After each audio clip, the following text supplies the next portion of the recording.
शान मसूद की press conference के ऊपर भी हमने बात की। अब बातचीत का सिलसिला मजीद बढ़ाते हैं।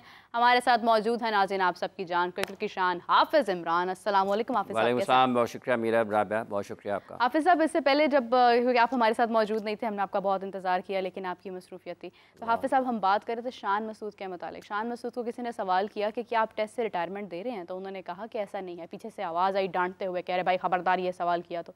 लेकिन शान मसूद ने उन्हें इशारा किया कि नहीं कोई बात नहीं, आप उन्हें बात करने दें। उन्होंने कहा कि ऐसा कुछ नहीं है और बहुत सारी चीज़ें जो है वो गलत पोर्ट्रे हो जाती हैं। शाहीन और मेरी वीडियो जो है वो बाहर आ गई, जबकि उसको पेन थी, उसको बॉल लगी थी, मैंने वहीं पर हाथ रख दिया, उसने ऐसे एकदम पीछे किया, वो भी गलत पोर्ट्रे हो गई। कोच के साथ मेरी बहस जो है वो बाहर आ गई। तो ये चीज़ें क्लैरिफिकेशंस आ रही हैं। होता कुछ है, एंगल कुछ और दे दिया जाता है। देखिए, पहली बात यह है कि जो उनसे सवाल रिटायरमेंट का हुआ वो मुनासिब नहीं था और ये नामुनासिब है पाकिस्तान की टेस्ट टीम के कैप्टन से पोस्ट मैच प्रेस कॉन्फ्रेंस में। और जबकि अभी उनको ये 5वां मैच उन्होंने पाकिस्तान की कप्तानी की है। कप्तान की तब्दीली, देखिए बहुत सारी चीज़ें ऐसी हैं जिनको आप मरहलावार आप उनका जायज़ा लें तो आपको लगता है कि किस जगह पर ख़राबी हो सकती है और क्या मसाइल हैं पाकिस्तान क्रिकेट के। तो पहली बात यह है कि ये मुनासिब नहीं था कि उनसे पूछा जाए, ये सवाल करना मुनासिब नहीं था, नामुनासिब सवाल था। मतलब अगर हम ये बात करते हैं कि शाहीन को 5 मैचेस के बाद कप्तानी से नहीं हटाना चाहिए था पाकिस्तान क्रिकेट बोर्ड को, तो फिर शान मसूद को 5 मैचों की टेस्ट मैचों की कप्तानी के बाद भी उनको रिटायरमेंट से पूछा नहीं जाना चाहिए। ये टू अर्ली है इस किस्म की चीज़ें। तो एक दूसरा ये है कि जैसे उन्होंने ये कहा कि शाहीन का जो हाथ झटकना था या कोच के साथ, जैसन के साथ जो उनकी मैच के दौरान बातचीत सामने आई, तो ये भी चीज़ें चूँकि जब आप बराह रास्त मैच आपका जा रहा है तो आपके एक एक चेहरे के तासुरात के ऊपर, आपकी नकलो हरकत के ऊपर, जो भी आप कर रहे हैं, जो अमल कर रहे हैं, जो रद्द-ए-अमल हो रहा है, उसका सब का सब लोगों के सामने आता है, तो फिर बात होती है।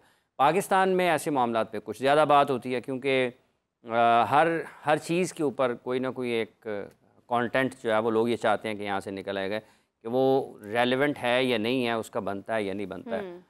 क्योंकि पाकिस्तान क्रिकेट टीम के ताल्लुकात खिलाड़ियों के बारे में ये हमें अक्सर व बेशतर ये सुनने को मिलता है, और ये सिर्फ डिजिटल की हद तक नहीं है, ये क्रिकेट के हलकों में वो हलके जो कि वाकई जिनके बारे में माना जाता है कि ये कुछ बाखबर हैं या बाअसर हैं, वहाँ पर भी ये चीज़ें सुनने को मिलती हैं कि खिलाड़ियों के आपस के ताल्लुकात कुछ इतने अच्छे नहीं हैं। और जिस तरीके से फ़ैसले हुए हैं, फिर ये चीज़ें इनमें ज़्यादा शिद्दत आती है लोगों के बात करने के अंदाज़ में। और फिर जब आपकी टीम हार रही होती है और एक के बाद एक, एक के बाद दीगरे आपको नाकामियों का सामना रहता है, तो इस किस्म की बातों को ज़्यादा ज़ेर बहस रहती हैं, मौजू होती हैं। तो हाफिज़ साहब, आपका तज्ज़िया क्या कहता है? क्या शान मसूद का ये आपको लगता है कि आखिरी टेस्ट मैच था?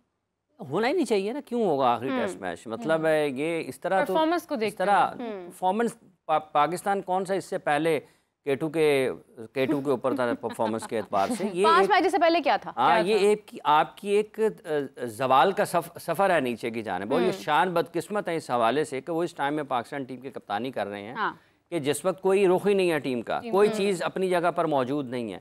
और टीम के जो टॉप क्रिकेटर्स हैं जिनके अगर आप उनको कप्तानी की वजह से निकालेंगे तो फिर इसका मतलब ये है कि आप बाबर को भी ड्रॉप करेंगे कि उनकी कारकर्दगी ठीक नहीं है, उनको भी फिर आपको ड्रॉप करना पड़ेगा। फिर आप देखेंगे यार अब्दुल्ला शफीक ने क्या शॉट खेले हैं, फिर आप उनको भी ड्रॉप करना पड़ेगा।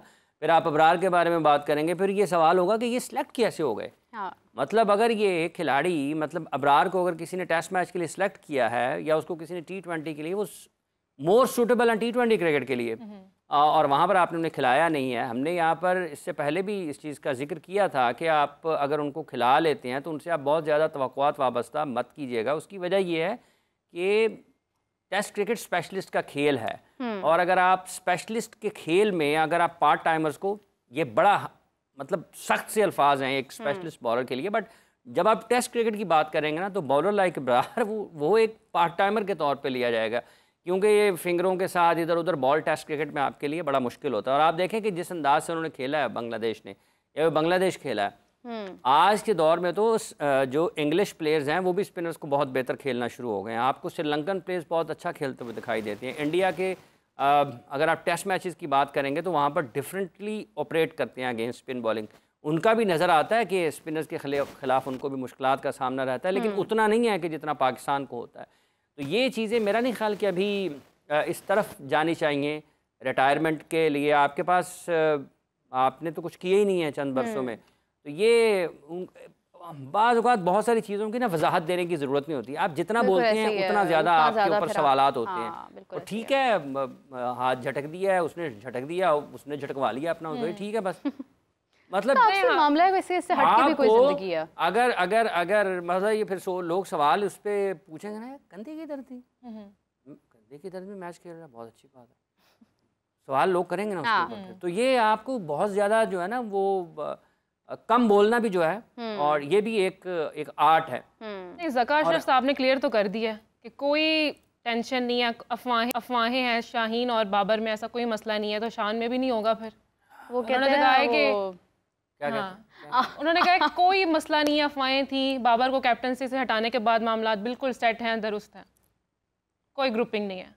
अल्लाह करे ऐसा ही हो। अगर वो फॉर्मर चेयरमैन है पाकिस्तान क्रिकेट बोर्ड के, एक से ज़्यादा मरतबा पाकिस्तान क्रिकेट बोर्ड के चेयरमैन रहे हैं, तो जानते हैं ना अंदर की बात। बहुत सारी मालूमात उनके पास तो बराह रास्त आती है ना। तो अल्लाह करे कि जैसा वो कह रहे हैं वैसा ही हो, और ऐसा ही हो।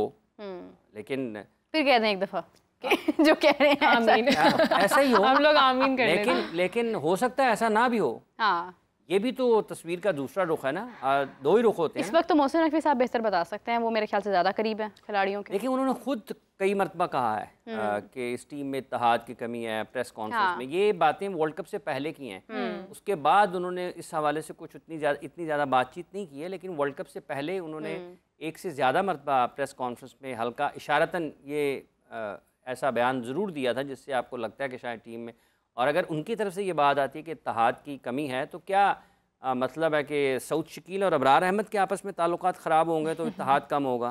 इत्तेहाद मैटर करता है ऊपर वालों का, टॉप प्लेयर्स का, 4-5 लोगों का मैटर करता है इत्तेहाद। अगर वो मुत्तहिद है उसका मतलब है कि जूनियर्स तो उनको देख के वैसे ही मुत्तहिद हो जाते हैं। तो जहाँ पर कौन से 3-4 लोग हैं जिनको आपको लगता है कि इत्तेहाद कर लेना चाहिए? देखिए, कोर टीम होती है ना, 3-4-5 लोग होते हैं टीम के, 4-5-6 आप एक इजाफा कर लें जो आपके बॉलिंग में बैटिंग में लीड कर रहे होते हैं दोनों तरफ से। मतलब शाहीन हैं, बाबर हैं, रिजवान हैं, ठीक है। अगर आप हारिस T20 में चले जाते हैं, वाइट बॉल में चले जाते हैं, जो उनके टॉप प्लेयर्स हैं, टॉप क्रिकेटर्स हैं, उनका आपस में इकट्ठा होना खेल के एतबार से कि जब आप पाकिस्तान टीम की कारकर्दगी की बात कर रहे हैं तो वहाँ पर उनका इकट्ठा होना मानी रखता है। और अगर वो नहीं होंगे खेल की अपनी टीम की कारकर्दगी के बारे में, टीम की तैयारियों के बारे में, जो उन्होंने आने वाले मैचेस खेलने हैं और किस तरह से इस टीम को आगे लेकर चलना है, अगर उसमें कहीं ना कहीं देखें सोच में इख्तलाफ हो सकता है, ऐसा नहीं है कि ना हो, लेकिन आप कम से कम मंजिल तो एक होनी चाहिए ना, मंजिल एक होनी चाहिए। और फिर उसमें एक लीड कर रहा होता है, लोगों के आपस में इख्तलाफ, आपस में सोच में, राय में एक जैसी नहीं होती, लेकिन वो सब एक दूसरे के साथ अपने ख्यालात का इजहार करते हैं। उसके बाद जो लीड कर रहा होता है वो फैसला करता है सबकी बात सुन के कि यार ठीक है, इस डायरेक्शन में चलते हैं, ये ज़्यादा बेहतर है। तो फिर जब वो लीडर फैसला कर लेता है तो 4-5 जो इर्द गिर्द के हैं वो मुंह बना के साइड पे नहीं बैठते, कहते हैं ठीक है, ये हमारा बहस मुबाहिसा हुआ था, हमारी गुफ्तगू हुई थी, इस नतीजे पर पहुँचे हैं, हमारी ये राय थी, इनकी ये राय थी, लीडर ये कहता है कि ये कुछ चीज़ें मैंने ले ली और हम इस एक और तरीके से आगे बढ़ते हैं। तो वो कहते हैं ठीक है, मकसद सबका एक होगा।